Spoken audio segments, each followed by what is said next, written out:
Hey everyone, I have a super special project to share with you all today. This is the quilt that was on my bed as a little girl, and it's, been well loved through the years. It has all these adorable little I Spy embroidery squares on here, and I loved it so much. It was given to me by my great aunt Lynn, and it was made for her by her mama. And so I thought this would be a perfect project to recreate and share with all of you. And so we have a brand new kit called Favorite Things Embroidered Charms, and I'm going to show you how to make it.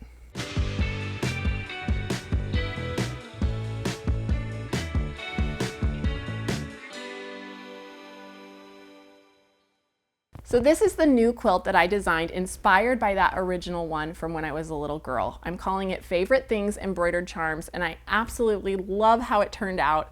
I just can't get over all of these cute little designs, the little bicycle, the rubber duck, the bluebird. It's just all so sweet, and every time I look at it, even though I've seen all of them, another fun design pops out at me. It's just the best. So to make this project that you see behind me, this is actually the small throw.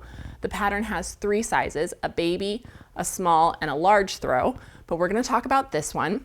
So you are going to want to grab 1 roll of 2.5-inch strips, and I use this beautiful Wallflower by Tilda. It's absolutely gorgeous. You're also going to want to grab 2 packs of 5-inch squares, and of course you're going to want the Favorite Things Embroidered Charms kit. And so that is this, and I can't wait to show you all of the magic in here. I am a child of the 90s, so I love a trapper keeper, and I absolutely love how this came together. So when you open it up, first of all, we have our pearl cotton here in the assorted colors that match our project, and there are grommets here, so the thread just feeds through, and it keeps everything nice and organized. This was like a dream for me. It's something I wanted, and we were able to make it happen. And so then also you have your little hoop. I went ahead and put my 5-inch square in there. You see how perfectly it fits. You also have a small pair of scissors, a couple needles, a needle threader, and a needle minder. And so it all just fits in here, so you can take it on the go. And then when you look at this peel and stitch book, it has basic instructions in the front, as well as color guides for all of the designs using the pearl cotton that you see here. And then at the back, these are all pre-printed on your peel and stitch. So you can just use your scissors and cut out the designs that you choose. So fun, and it's easy to customize for you or for whoever you're making this for. So let's go ahead and get started. All right, so first things first, we are gonna grab one of those 5-inch squares from our pack, and we are going to put that into the hoop. So it fits in there just perfect, and it's nice and tight. That's what we're looking for. And then we're gonna flip through our book and choose one of the 96 patterns to get us started. And I just grabbed this adorable little tic-tac-toe. And so then we will peel off the paper backing. And we are gonna just center this up in our hoop. And it has a temporary adhesive on it, just like so. And so I went ahead and I just put some black pearl cotton onto my needle, and I knotted the end. And so the thing that I love about all of these embroidery designs is they are so beginner friendly. So this is a great project for you to do with your kids or your grandkids, and to truly make memories together and create a family heirloom, because the majority of these designs are just simple outline stitches. And so you can feel free to elaborate and make this more in-depth, add some satin stitch and details if you want, but we just wanted it to be approachable and easy. And so let's get started. I am just going to start outlining this little stitch here.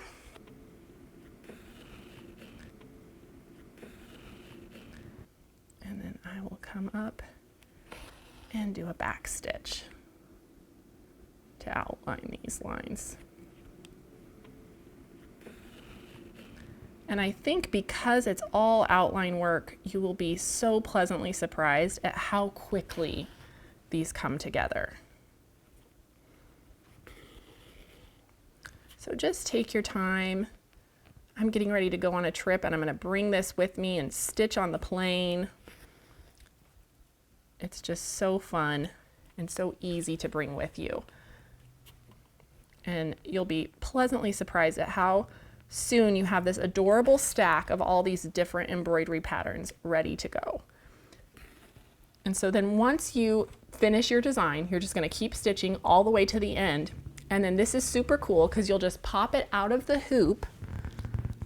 And once you do that, you'll actually soak this in water and the stabilizer will wash away and it will leave just the stitches behind. So super cool. I have one that I have already rinsed here. Let me move all this out of the way for now. Look at this cute little jelly jar. Is this not the cutest thing you've ever seen? Like I said, every time I see one, I think I like it even better. And so once we have them rinsed and we have just our stitches left behind, now we need to trim up these squares to 4.5 inches to fit into our quilt. And so even with a little bit of shrinkage, when you wash that away, you have plenty of room to trim these. And so I am just gonna lay my little ruler on here and clean up the edge to start on these two sides. Beautiful. And now I can rotate this. And I'm gonna make sure that I'm lined up on 4.5 inches and then cut out my square. And sometimes those stitches do make your ruler kind of want to pop up in the middle, so you just want to have a good sturdy grip away from where you're trimming so that you don't have any shifting. But there it is, it's all trimmed and ready to go. And so now these blocks are so simple to make. We are going to take one of our strips, and I decided to use these ombre brights.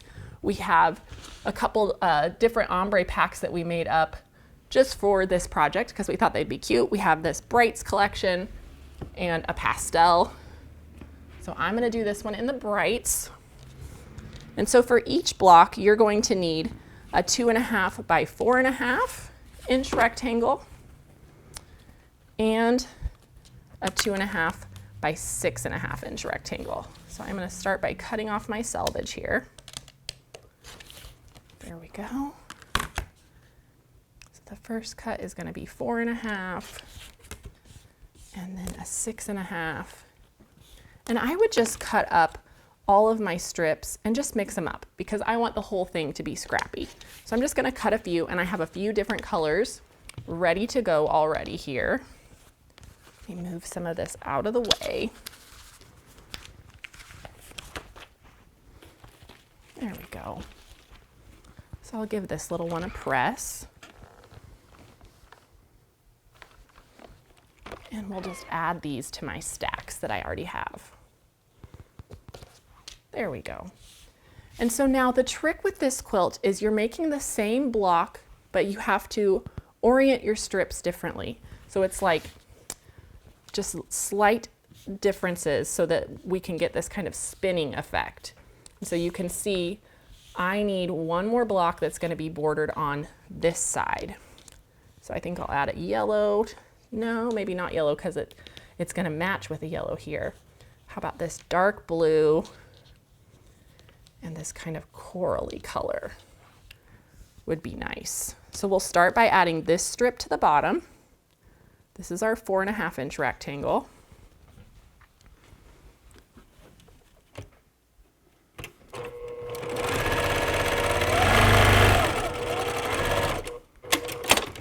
And I'll just finger press this back. And then we'll add this strip to the other side here.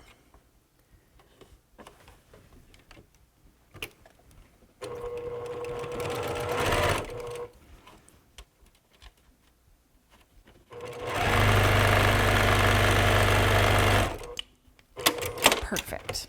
All right, now let's give this a press.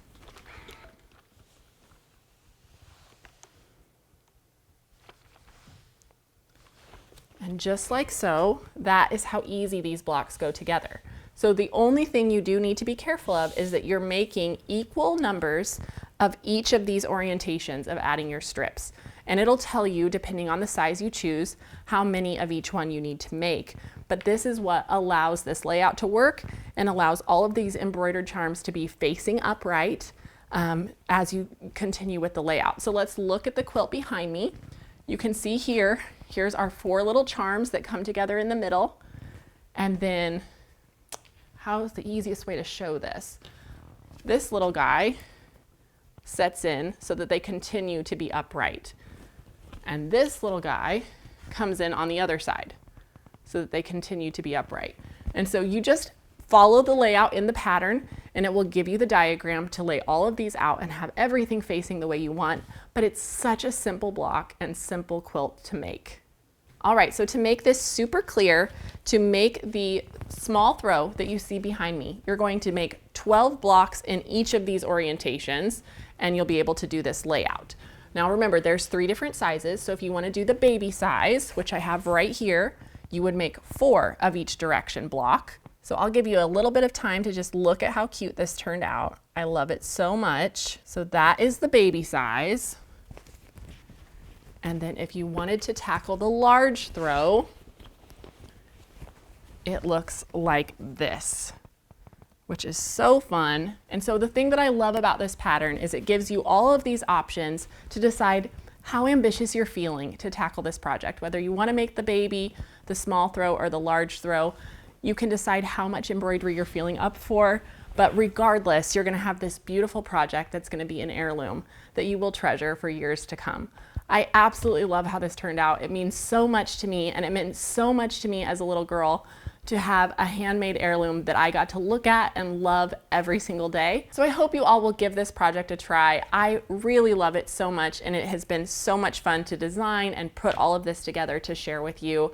I can't wait to see the versions that you make, and until next time, have a wonderful week, and I'll see you on At Home. Hey everyone, thank you so much for watching At Home. We're so excited to be almost 1 million quilters strong here at Missouri Star. And so if you haven't already joined our family, be sure to subscribe and hit that notification bell so you can be notified of all of our future tutorials. And we'll see you soon.